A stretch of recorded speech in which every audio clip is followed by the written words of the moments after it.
We had a student, my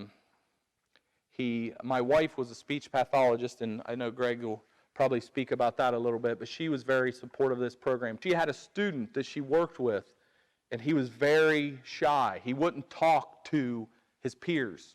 He wouldn't come out of his shell. And after 3 years in ALA, and that support that his classmates showed him, he sang the national anthem, and he stood up at the talent show, and he told jokes, and his classmates clapped. And I went to his graduation party, and the star running back of the football team comes walking in, and he's so excited, right? Because they're buddies. They have that connection.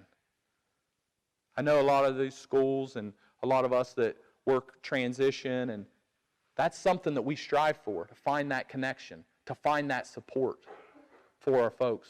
It's there. It happens. And it happens naturally. 2 years ago, I had the star football player. He's in his third year of college, and he shows up at my house, and I'd only coached him 3 years. I coached him through junior high in his freshman year, and he showed up at my house, and he said, "Hey, I've never passed my conditioning test in college. I need to pass the test. I need you to run me this summer." He says, "I need somebody to hold me accountable, and you will hold me accountable."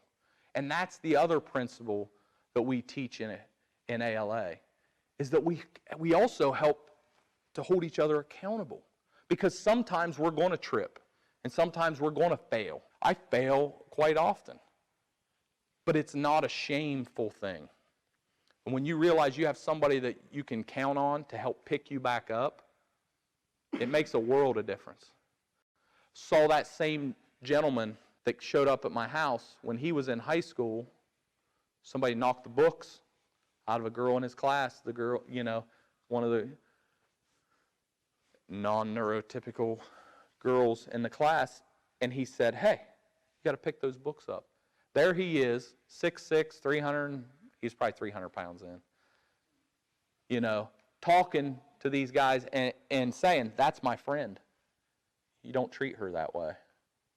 That's influence. That's the other piece we talk about, being able to influence people to be better. And I'll end with this, everything rises and falls on leadership. It really does. Everything rises and falls on leadership. My favorite quote is from Gandhi, and it's, "Be the change in the world that you want to see." And we talk to the kids about that, and we get into these quotes, but that idea of being the change, and what can you do, and what aren't you satisfied with, and how are you going to change it? Because a small change can make a world of difference.